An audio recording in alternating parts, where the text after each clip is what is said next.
Hello everyone, it is Christine here and I have a special video for you today with a few different parts to it, so hopefully something for everybody. The first part of the video will be demonstrating some of my favourite stitches for creating texture. So I will be showing you the woven pico stitch, I'll be showing you the drizzle stitch, and I'll be showing you what is sometimes called a pinwheel or a spider web, and sometimes called woven or sometimes called whipped. So there's a few different versions of it, but it is this one down here, and yeah, the drizzle and the woven pico, and then I've also got some French knots there. And then we'll be proceeding to make a coral reef brooch, and that's what I had as a little giveaway to give some supplies away so someone else will be able to make a coral reef brooch, and I've decided that I'm going to give a second one away as well. So I'll be drawing the winner of the first one from my earlier giveaway, and then I'll be offering somewhere in this video the chance to put a code word below the video and with a comment, and that will allow you to win some of your own supplies to create your own coral reef project, including, and you can then practice some of the stitches I'm going to show you. Also in this video I will be showing you the exhibition that opened yesterday where my coral reef project is on display, and that is the Beatlemania exhibition, as well as some of the other amazing artworks, and I'll have some video and some photos from that. So I thought I might first of all do a pinwheel down here. And I've got some more show and tell things for you as well, which these are the threads I dyed with highlighter. So both this one and this wool, and I've used the wool up here for my French knots. The surface I'm working on is the same surface that I used for the base of my coral reef project, my Octopus Garden, which is a jumper that had shrunken and been felted. I got it from the reverse art truck. And chopped it up, and it's provided the most wonderful base, and I thought it would make a really good base for a brooch as well. It's Sunday afternoon here. They'd said it was going to be a really rainy Sunday, but so far it rained overnight but hasn't rained at all. And in fact it was so glorious earlier that Alex and I took Travis out to our favourite botanic gardens, which are nice and close by. Now that knot didn't actually hold on the end, so let's go again. So what we're going to do is put some spokes in. I'm going to do it reasonably sizable. And so I'll do a spoke that takes me, I'll just do it sort of a bit on the off shape because I don't want to have it all sort of lined up. I want in nature's textures to have a bit of sort of difference. And I'm going to then just come through the edge down here of this piece of wool and then pop back up to the center, so it's going to sort of wrap around the edge. I tried that on this one and it worked quite well. So again over here I'm just going to take it down to the edge and then bring it back to the center. So each time you're coming back to the center, and I wouldn't do a stitch across because you actually need these stitches radiating out from the center, and you'll get to see why in a moment. But this is a really lovely one. It's such an impressive stitch, and once you get into it, it is quite an easy stitch to do as well. Actually, I'll do that one next. Doesn't really matter what order you lay these stitches down in. I just try and do it so I'm not sort of coming up or going down through the same hole. So I'm just going to pop slightly over there. Do you find that in winter you get that sort of croaky throat as well? I don't think I've got a cold or anything, but I'm just a bit croaky.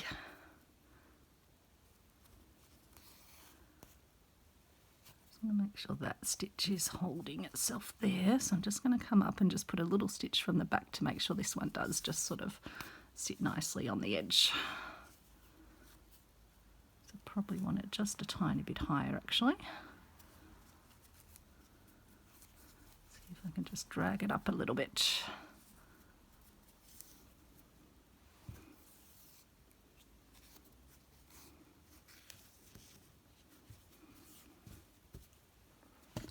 Oops, and I just managed to punch my camera, which is not good. Did I give you? I can't remember. I think I had to start filming a couple of times because I was having a little coughing fit, so I'm not sure if I gave you a close-up view of the stitching. So that's the drizzle, that's the wove and pico, and these are the spider wheels, and these are just the French knots. So what we're now going to do is just pop up anywhere on the inside, the very inside of our spider wheel or our structure. And then using the back of your needle is the easiest way to do it. You're going to go under your first spoke that's closest to wherever you popped up. And then you're going to go under that same spoke again and under the next spoke. And then you're going to keep going around now, just going under the spoke that you've come under and then under the next one. So each spoke's getting a sort of one wrap as you go then under around to the next one, and that's what's going to create these wonderful, wonderful ridges. Just need to straighten out my thread so we don't end up with a knot or anything. So then back under the one that you've already come under the previous time and round to the next. And as you do it, just sort of pull in towards the centre, because that will just help to make sure that your stitching is going to be a nice tight wheel. It will naturally sort of pull itself in, but I do just prefer to do that to make sure I don't get any sort of, any gappiness. Also, when I'm working on something like this wool, it can sort of start to pick up a little bit of the wool, and maybe the stitches would sit on the surface of the wool rather than sliding down the thread, because you're not actually going into the surface of your piece. You're just putting your needle and your thread under the spokes. And you're just going to keep working around.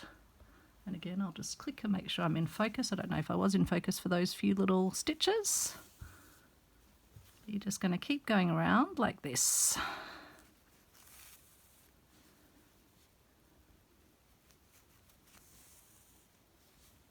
And I might just bring you down a tiny bit more. Just have to move myself over a tiny bit more too. Let's click focus again. And I do have my stitch along videos as well, where I've shown this stitch before, so that's another good little resource. Just checking I hadn't done anything weird on that last one, but no, I think it's fine.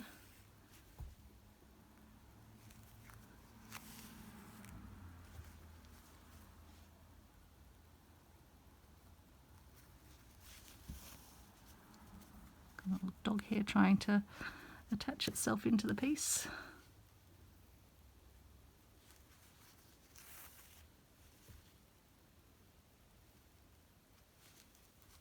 Yeah, amazing what you can do with old highlighters.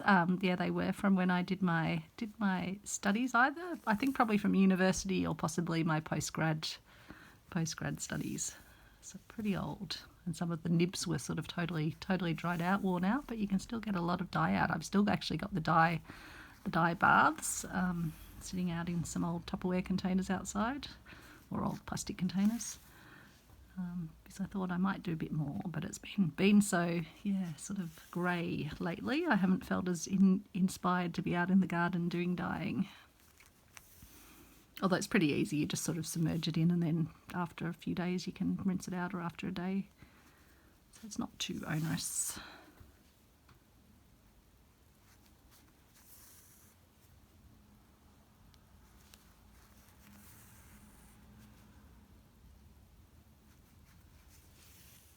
And so do take care with this not to stab your sort of end of your finger with the needle as you're pushing it through. You might want to put one of those little round band-aids on your finger if you're worried about that or having trouble with that. That's why I'm pulling it through sort of from the top rather than pushing it from the tip.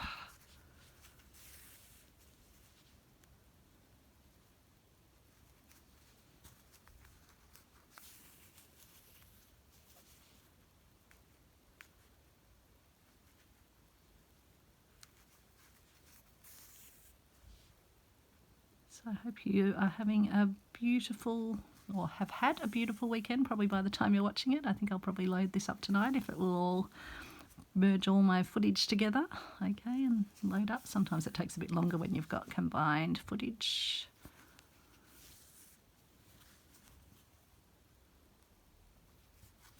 But I love variegated thread like this that has a really close sort of graduation of colour, so yeah, it quickly changes to another colour. So in a little piece like this, you're getting, yeah, lots of lovely colour variety.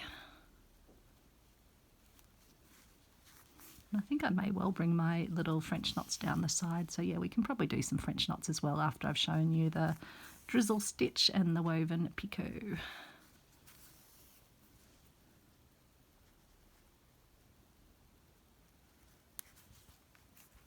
And don't worry if it looks like your sort of pinwheel's getting fuller in some parts. You can sort of, as you keep going around, you'll see it really sort of, yeah, will push it up a bit like it has in that orangey one. You'll sort of push them into the centre and create it as an even more dimensional shape. And you can always leave some of the foundational sort of stitches radiating out. I like to take these ones because I think they look like little sort of limpets on the reef. I like to take them right out to the edges so you can't see the little foundation stitches. And also because it does then really help the piece to push up. Oops, what's happened there?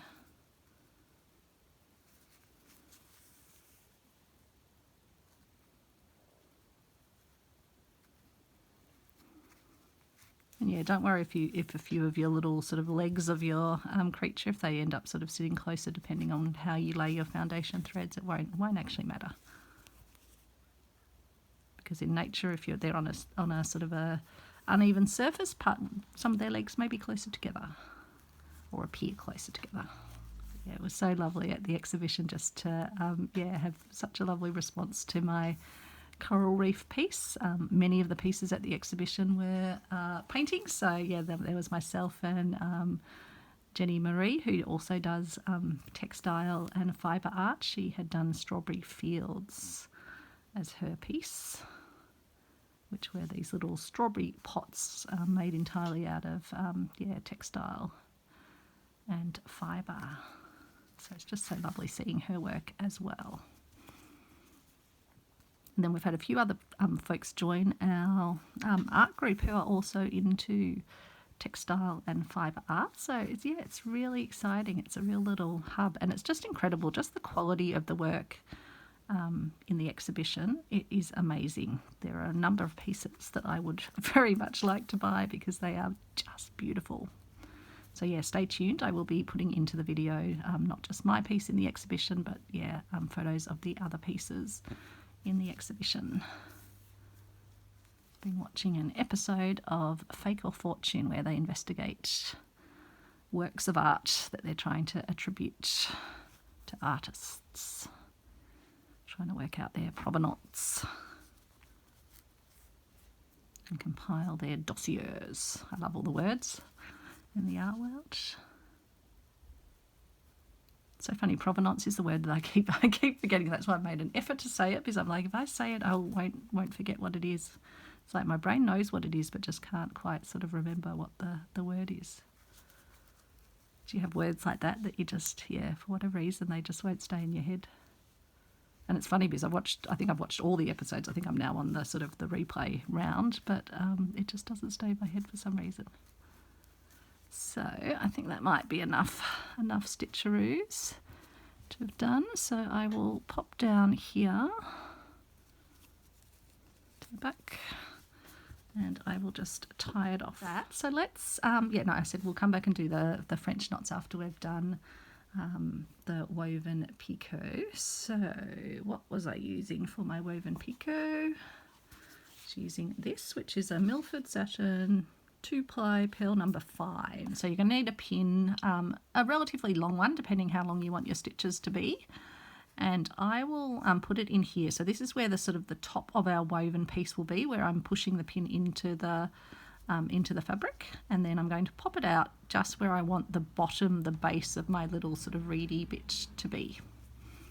So like that. And then I'm going to bring my needle up just to the right of where my pin has, the bottom of my pin has poked out of my piece. So just to the right. And then I'm going to take it up and take it anti-clockwise over the top, and then bring it down and take my needle back in just to the left of where my base of my pin is, or the bottom bit of my pin is poking out, like that. Then I am going to come up just inside, just to the left of the pin, so between the two pieces that I have laid down of the thread. And let me just give it a click as well on the camera to make sure it's focusing. And then I'm going to come clockwise around the top of my pin, and then I'm going to take my needle under the middle piece. I'm going to pull my needle through, and I'm going to pull it up to the top where the pin is. Now I'm going to start the process of weaving. So I'm going to be going now. So in the first one we went under the middle piece. Now I'm going to go under the outer piece. And again, I've turned my needle over, so I've got the eye of the needle weaving through, and then over the middle, and then under the furthest piece across. So then we come to the other side, and we're going to go over, under, over. So each time you're alternating what you're doing, and you're going to be pulling it up to the top like that with each of your stitches. Out. And then under, over, under. So each time it's just the opposite of what you did the last time, and you can just see where your thread is because that will tell you what your next thing. So this time my thread is underneath the first one, so then I'll go over that and then under, over. And then in this one my thread is sitting over the last thread, so the next time I'll go under, over, under. And again, always just pulling it up towards the top of where the needle, or where the pin is. And then that I'm underneath, so I'll go over, under, over. And then under, over, under. And then over, over, under, over. And so this is also a piece, which I should have said earlier, for our whimsical wearables, which is a collaboration with the lovely Kristy from Sew Bits Kristy and the lovely Sally from Dotty B Vintage. So yeah, it's so lovely doing a collaboration with dear friends. And we're creating all sorts of wearables. And not just wearables for us, but wearables for other things. So do check out those videos.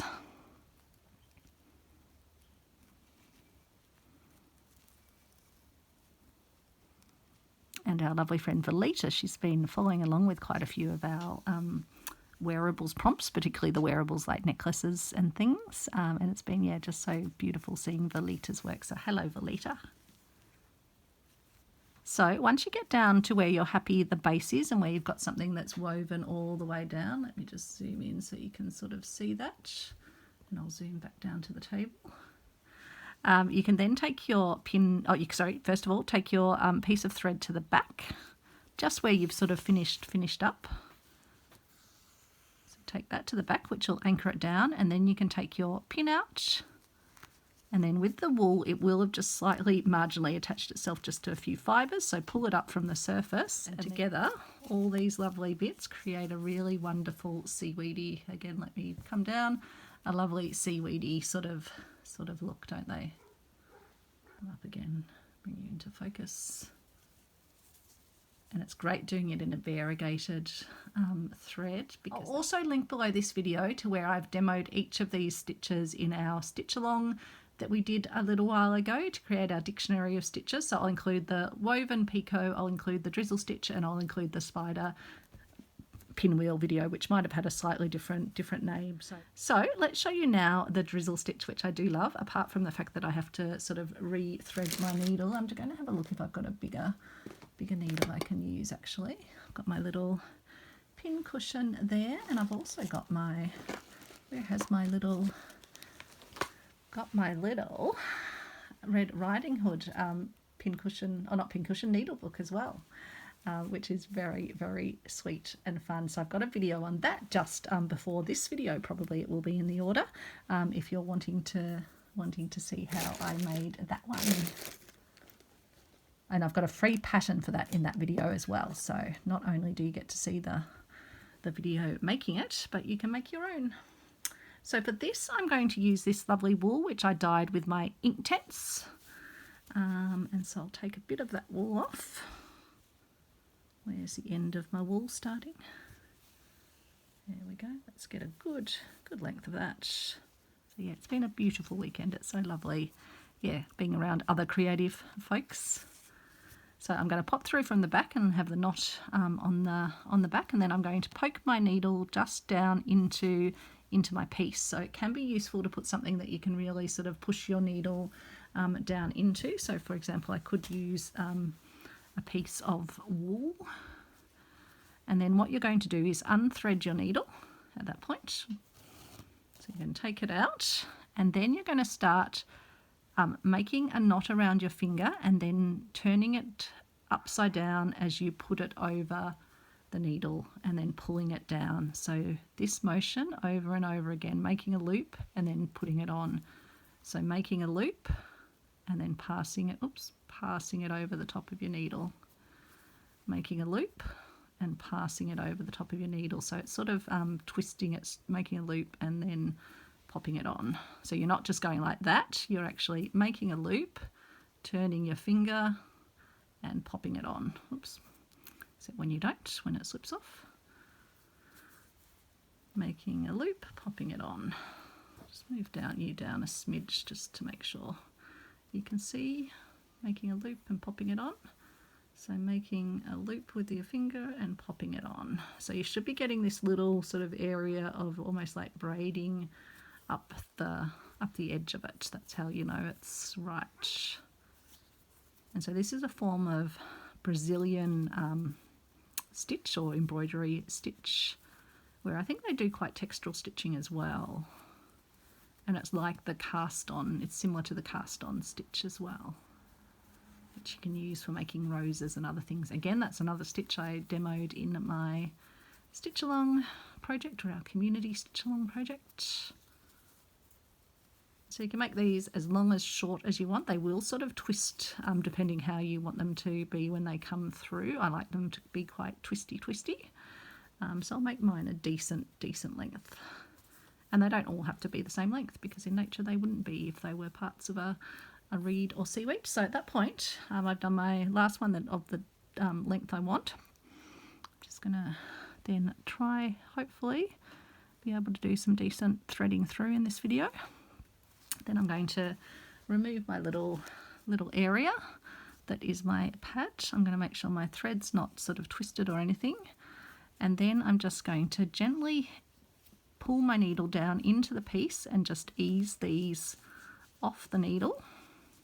They do say to use a straw needle for this. I'm just using a long, thin needle, but a decently length one, because I did want to have these quite large. And then you're just going to pull your needle and thread through and just hold the sort of the little drizzle stitches, and then I'll bring you up closer so you can actually see. It's created this lovely twisting little dimensional element. So I just love that. It is super. So I'll show you one more of those because they are actually fun and they don't take as long as the pico stitch. So we come up, we point our thing down. I won't put the base there because I do have enough of a table to push it into, or my mat. And then we're just going to do more and more of these little looping, putting the loop on. Christine, it would help if you could put the loop on. Why am I being so cack-handed? And a cheerio to lovely Leanne from Leanne's Crafty Cupboard. I was watching her beautiful video with a design of a vase that she was stitching as a little stitch along on her channel. And she just had beautiful bird song in the background while she stitched. So that's what I was watching last evening when I was ironing a whole lot of vintage linens.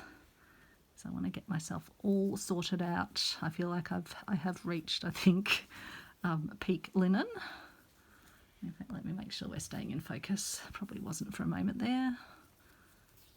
So apologies, that's the problem when you go from one level to the other. It doesn't always auto focus. Ah, come on.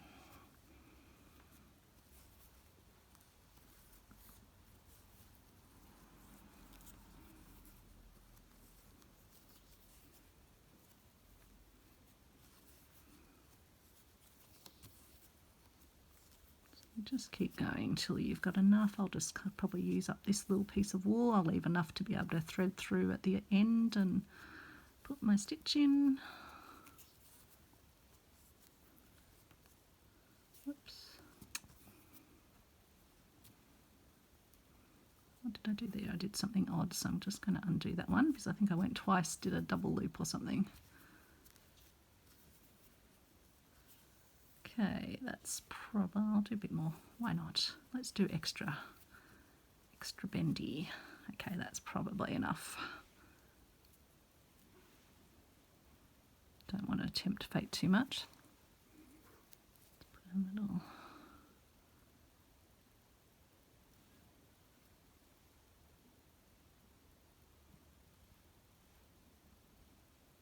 Nope, I might just need to trim that little endy bit. Could of course use a needle threader. I always like to make my life more tricky, don't I, than it needs to be.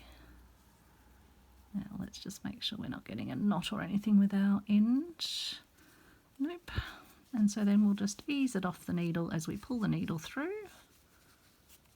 And then pull our thread through. Make sure we're not going to knot or anything at the end, because otherwise it can become a bit tricky to get it out. So it has just tried to do a little knot at the end. So if you do find that, just get that sorted before you pull your thread through.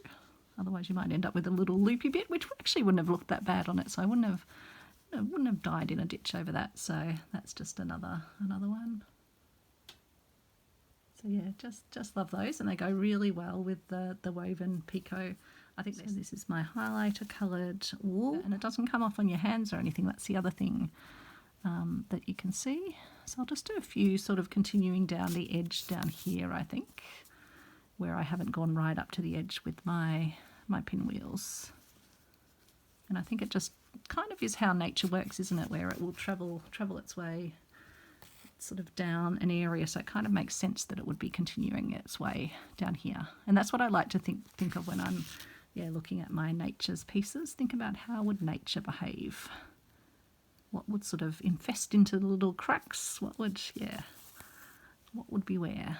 And then obviously with a piece like a brooch, you're wanting to think about what elements will be kind of visible where, particularly because it'll be sort of sitting on an angle like that. So that's why I put some dimensional elements up here. I'm planning to put some dimensional elements down here too, using some little bead and crochet pieces.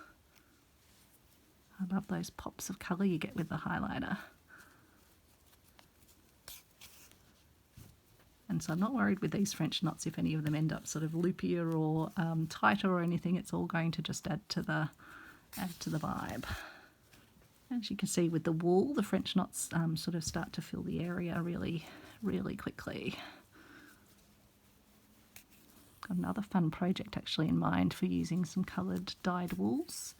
I might even use my beautiful Fleur Woods wools for that. And Fleur is my muse as well whenever I am working on my textile art. I've told her so, that she is absolutely my muse. So inspired by what she does.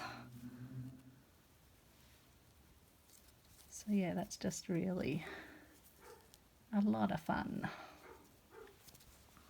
So I've got a whole bunch of bits and bobs. I do want to make another one of these little beaded, I've got two of them, little beaded crochet bits, so I'll show you that first up because we'll need that for the assemblage. So I'm just going to get one of my dyed bits of crochet, a little pearly type bead, and then I'll grab some of this green.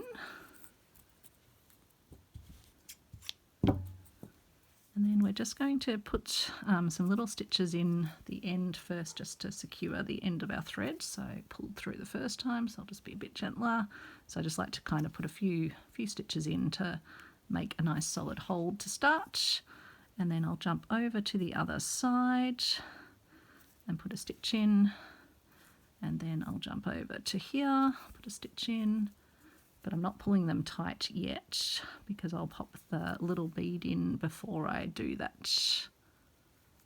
Probably got enough stitches to start, so I'll just slip my little bead into the center underneath all the stitches, and I can then start to pull those tight, and then I can put in some further stitches where I haven't yet caught the edges. Catch that edge, come over, catch this one. So you're sort of just working across from each other, but it doesn't actually really matter too much. Oh, we've got a little knot in our thread which won't help things. Pull that one, get rid of that knot, and then have I caught all my endy bits? Catch another one over here. And then you can do a further, so pull that nice and tight, and then I like to just do a little bit of wrapping around the base like that, and then I'll sort of catch where I've done the wrapping. We will just put a final few stitches just over where our stitching is.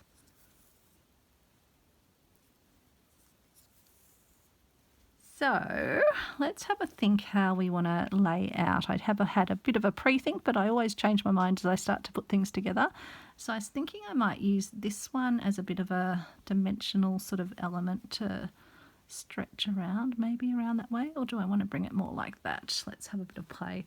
I also want to use this beaded piece and some of these little pom-pommy bits, but equally you could just get a bit of wool or something in the middle, and I want to create a little cluster that can sort of sit in the middle of the piece, probably inching over to this side where I've got these ones down here.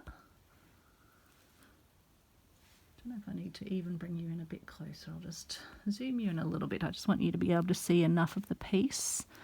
And then, yeah, I was thinking down this end is where I might put both some of this and some of these little ones, and probably put something sort of separating between the beads and that, so like one of these little ones coming around. So something's starting to shape up, but it will all stitch in much better. So what I might start with is this little beaded piece. So I think probably first of all I need to stitch my little baubles together. So I'll just use the green thread that I've already got. Just get that started off and put a knot in it to hold it in place. And it won't matter if a little bit of the green shows through, although it probably won't anyway, because coral would have all sorts of colours on it. We're just kind of layering up anyway. You'll just see a glimpse of this peachy colour through the piece, but I thought seeing the piece is mainly sort of greeny, peachy, pinky colours, that would be a good thing to have underneath of here. So I'll take that little end piece off. So I don't know if I want to stitch this down first and then put the beading over the top. Which way round? Maybe like that. And then I want to kind of scrunch it up. Now if you didn't have a piece of beading like this, you could definitely add your own beading to it, or even just a lovely sort of bit of lace or something over the surface, then with a few beads put into the top. So there's all sorts of possibilities for you, but just have a look what you've got in your stash.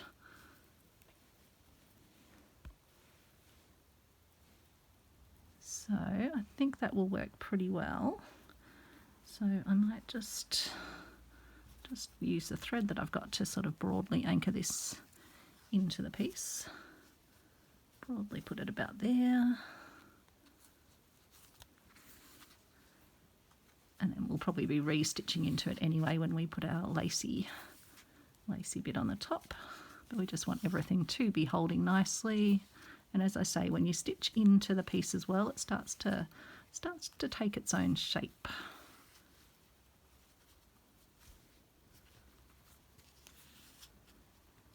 And it just makes sure everything is really cohesive if you do put plenty of stitches in. It's like it's not going to be dangling off the piece, it is all going to be nestled in like coral attached to a reef.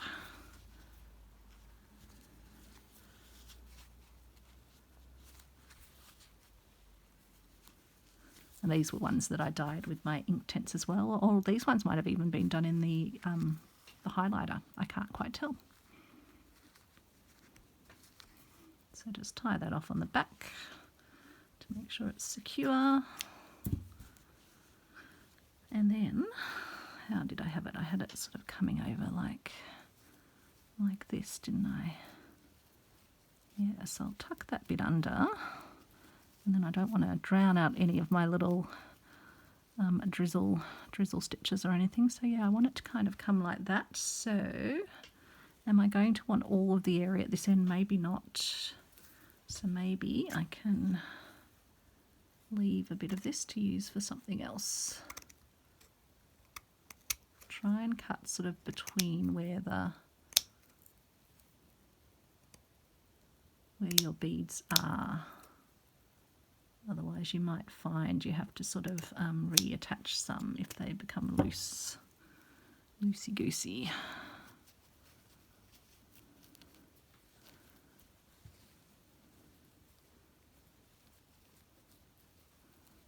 So yeah, I think that will work. Put that aside. Let's get this colour. I think that will work pretty well for this. Yep.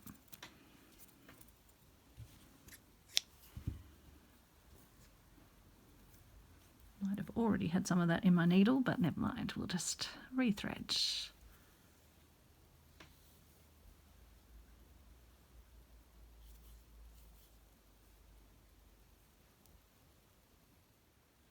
Just was checking that my camera was recording okay, because it just seemed to be doing something a bit different, but I think it was all okay. So I'll come through from the back sort of at one end, and hopefully I won't pull my end through like I did just there. And yeah, if you did have any loose sort of beads that seem to be loose, you could put some stitches through them before you stitch it on, or you can always just put some stitches over them as you sort of work your piece like I'm going to do. And I probably won't do as much intense stitching as I would if I was just doing it sort of on a non-time limit, but obviously got to sort of get this video, keep it to a time. So I'll just try and bring the beads down so they sort of cascade down into this little gap between these little crustaceans on the rock. Because you want it almost like the beads are cascading down, whether they're little bubbles or little growths. Be careful with your thread that it will try and sort of lasso things as you go. So yeah, really happy with how that's just cascading itself down between. And then with this, I'll just bring it round so that it's sort of going all the way round and catching where I've got all those beads. But I don't want it to sort of totally obscure my piece either. So yeah, you're just going to use your thread just to get your beads positioning where you want them to be. Just taming them that little bit. Like that.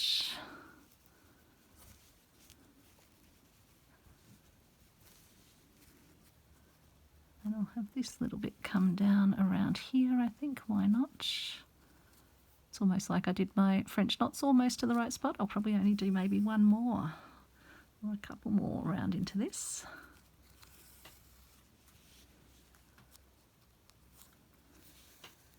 And I might put a couple around here just where I don't have the beads as well, so it's sort of the two meld together. Not sure I'm going to need this piece that's on the edge here, so I'll just carefully remove that, but I'll be able to use it on something else. And whether I want to just bring this piece so the beads are sort of coming over the edge of the piece, I think could be quite nice.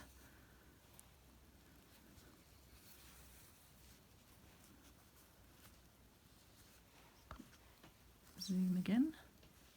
Sure, you're getting all the tinkling colours of the beads. They just have such a lovely effect. It's kind of fun because it's got that very classical, it almost looks like a sort of vintage brooch, apart from all the fluoros that are created by the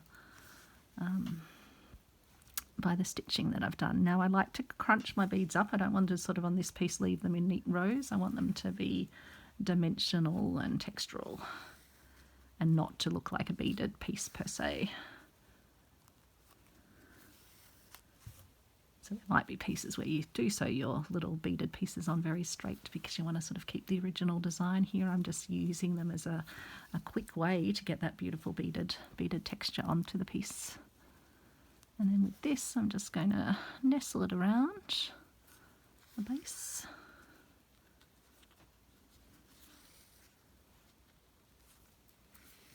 And so again, it's similar to my coral reef where I had a sort of a cave structure that, and you'll see that in the video that I'll pop at the end and the photos, a cave structure that everything was sort of put on. And then, yeah, I'm kind of replicating that with coming down from a higher central area and then coming down into the sides. And that way it's easier for viewing as well because you've sort of got those more detailed bits at the sides that the eye can then, yeah, sort of rest on. A few more stitches in here. Can probably use this thread to put the white on as well, I think. So we'll just, so we probably do need to put a few stitches here just to separate our drizzly bits. Still not raining outside despite the weather forecast today. I normally trust Jane Bunn on the, she's a climatologist and a meteorologist, but I don't know if she got it right today. I'll have to, I'm pretty sure the forecast last night said rain. Both Alex and I had that recollection, but not so far. And so, yeah, I'll probably actually, I was thinking, do I put a stitch into the middle up here? But I think I will because I want these to also nest down into the piece and not be sort of loose. Yeah, that's good actually. It's pulled right down into that little central area. Let me just click and make sure we're in focus. And so I'll do another one as well, just to really, not to catch on the side though, ideally, but to really nestle in. Be careful when you've got beads, it does add a degree of difficulty. And I'll do the same over here as well, just to hopefully get the piece really cohesive. Yeah, that's really now sort of pulling into this central area. I'll do the same over here.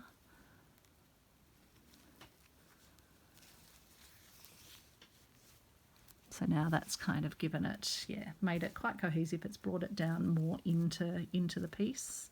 And I can always come in and add some more. But let's now get this piece of the white, which I think I'll bring around and down, maybe like that.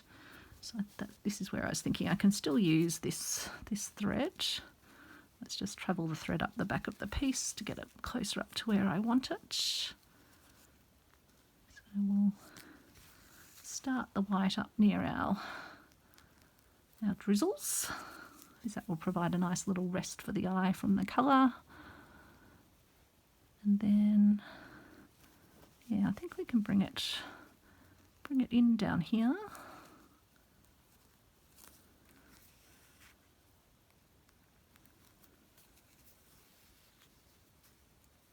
Bring it up around here.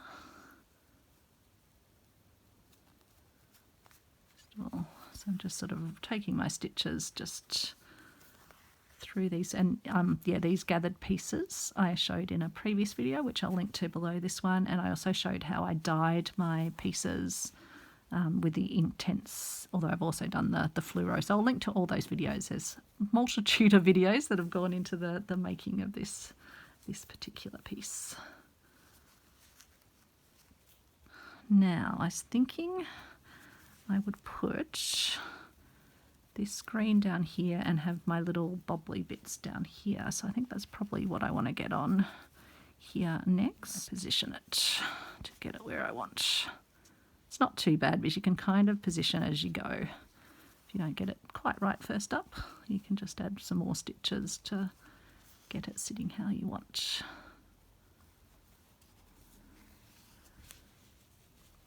But I kind of wanted it to be the bottom of the piece down here.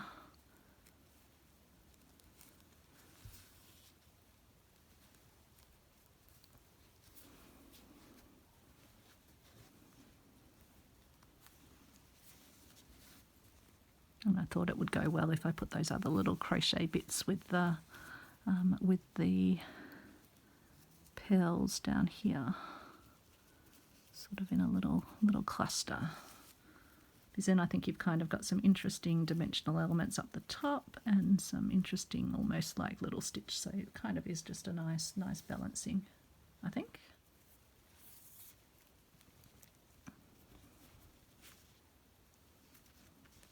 And I don't mind if we can see the bottoms of these little gathered areas, because I think then that just looks like it's part of a growth. So probably need a few more stitches to hold these ones in. As you can see, when you've prepared all your elements, when you start adding these ones on, it actually comes together quite quickly.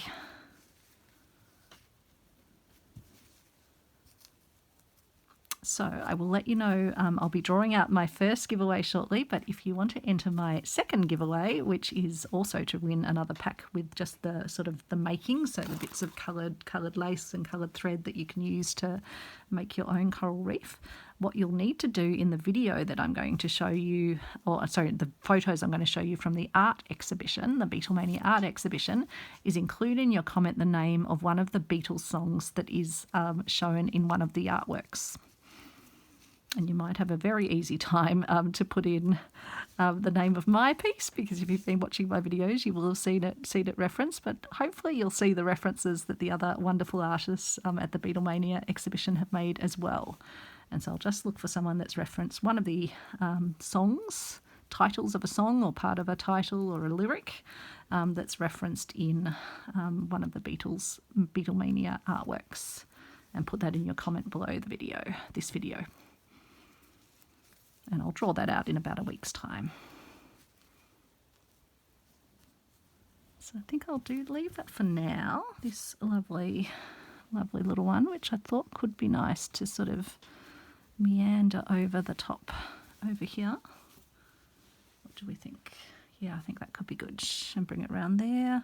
Let's just see where else we'd want to put some of our other things. I could put a bit more green up here, so then we've kind of got green in all elements. Maybe I'll do that first. Bunch out a bit more. See, that's the nice thing about the laces, is you can sort of get them to sit up a bit and have a bit of texture up from the piece. So I'll probably put something else into that little crevice, I think. I love that they almost look like little hungry caterpillars. Who's that book by? The lovely children's book, A Hungry Caterpillar.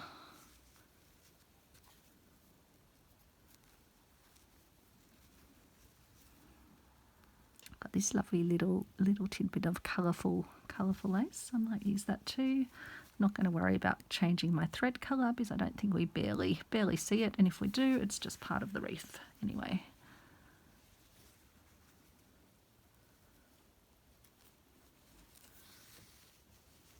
But you'll find with these texture pieces, it's like you need to fit quite a lot onto it, because they kind of all nestle into each other, and as you stitch them into the piece, you might want to be sort of adding more in, although we are going to wend the other piece over the top, so that might be enough in there for now. I do also have this lovely little one, and I do have some more little... Oh, that one could actually continue up quite nicely from there, couldn't it? And then I wonder where this one might go. Oh, that one could actually go down here. Yes, I like that. I like. See, sometimes you just have to do, and in the doing you decide. And you can always, and I probably won't do it on the video, but you can definitely come in with other embellishments, beads, or I've got some little like fishy shaped things. So I shall have a ponder. What else I might want to add? And yeah, if you didn't want to have the stitching on the back, when you finish it all, before you put your little brooch hook on, you can, in fact, you could sew your brooch hook to a piece of felt and then put the piece of felt onto the back of it if you wanted to cover up your stitching detail. Which I might do, because I guess I've only got my interesting stitching around the edge, which you'll still be able to partially see anyway. Don't know.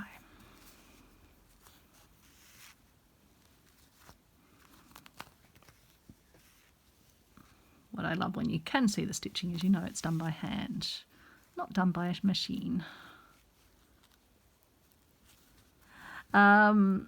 what was I saying? You could work on, yeah, a few layers of felt, or use some felt and then put a piece of cardboard and then another piece of felt if you wanted it to have a bit more stiffness. As I say, I like mine being quite sort of, yeah, bendable. So we were next going to bring this piece over. Which way were we going to go? This way. And this was a very off-cutty piece. I was actually making this one, and then I'd cut another piece off for the pack that I'm going to send, and this was just the scraggly little bit, but I decided to turn it into a little gather, and it is beautiful, and it's really structural, because I think it was on one of the little, like, joiny bits. So it just goes to say, nothing goes to waste when you're working with these little fibre textile pieces.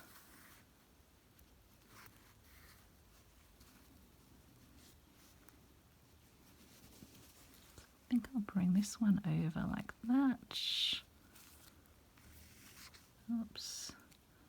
That is the only problem as you get to this stage. The thread just wants to catch on all the yumminess.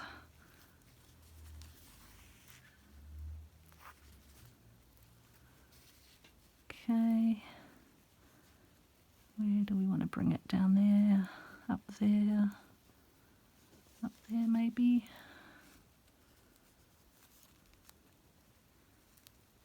Oops, let's get our needle through first and then we'll decide where we want it to skewer the...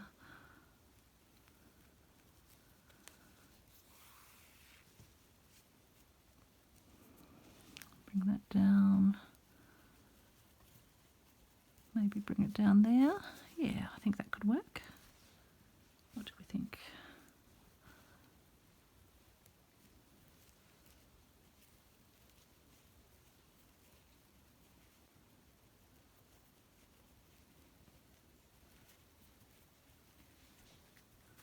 Yeah, I think like that would be lovely, sort of wending its way, not mending its way, wending its way over there.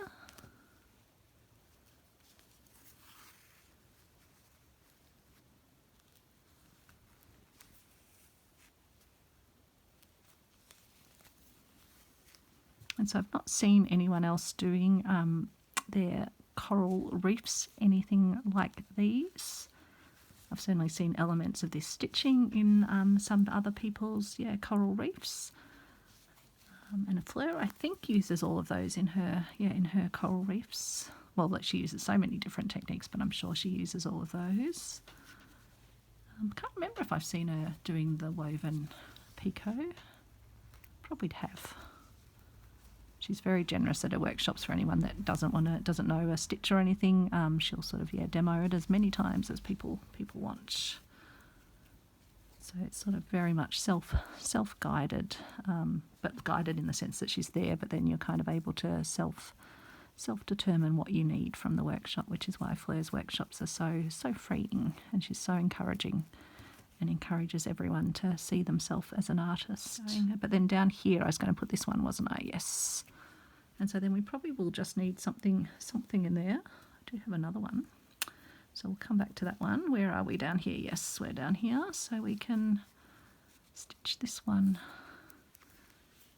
on. I might kind of merge the end of that piece of lace that I've just put on and this little fringy piece of crochet. Come up through here. But I love that it's taken on again its own organic shape, which is something Fleur always encourages. So I've got this little piece, which does have a little bit of fluoro, but it's kind of got the pink and stuff. So no, that one I think is going to be the goer. Now, if you're a button lover, stay tuned, because there is a very special button lovers video coming up with some amazing glass beads. Not glass beads, glass buttons.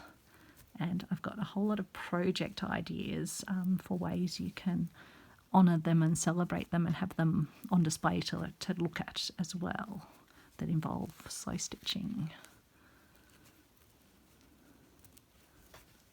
Yep, that one's filled that nice little gap in there quite well, I think. Again, I'll probably just... You can kind of get elements to sit together a bit by then just sort of stitching across and putting a stitch, so you kind of pull the the elements together, like those two elements together. I'll tie it off on the back for now, but as I say, I'll come back in and do a few more like stitches just to make sure it's all secure as part of its finishing off. But I want to get it to a point that I can show you up close what it looks like. So that's how it looks. I think it will sort of sit like that. So I'll put the brooch just across the brooch pin across the back. I'll probably come in here and just put some more French knots around here. I'm happy actually with how that's sitting. Everything sort of looks, yeah, really enmeshed. I don't think I need to do French knots. I could always do a couple or tiny little amount of French knots over there if I wanted to, just to kind of carry around that theme. I could even squeeze a couple in over here if I wanted as well. But yeah, just love the little pinwheels. There was a tiny one I'd done up there as well. Let me bring it up a bit closer, bring you into focus, and then I'll just give you a look at how it all looks, and just how sort of, yeah, dimensional. Camera doesn't like all the changes in colour. It's keeping on having to focus. I just love how shimmery that little section is, but I love that you can see the orange, yeah, through it. You can see the beads cascading down. You've got your little drizzle and woven pico stitch forest. And you've got your lovely stitched detail down here, and your lovely French knots. Okay, so I'm now going to pick a winner for my giveaway, where I'll send you the supplies to be able to make your own coral reef brooch. So you'll get to do all the sort of the threading together of your ribbony bits for the reef, and I'll send you some beading and the base piece. So I've loaded up the comments from the video, and I'll select pick a winner. And they have to have the word kindness in their video. So the lovely Juicy from Italy is the winner. So congratulations, Juicy. I'll be sending that off to you in Italy. And I will now be sharing the video and the photos from the exhibition, the Beatlemania exhibition. And that's where you can enter my next giveaway to also win your own coral reef making pack, and I've explained earlier in the video how to do it, but I'll just give you a quick recap that you need to look out for a piece of art and work out what song or part of the Beatles lyrics it relates to, and just pop that in your comment below. Thanks everyone. Bye.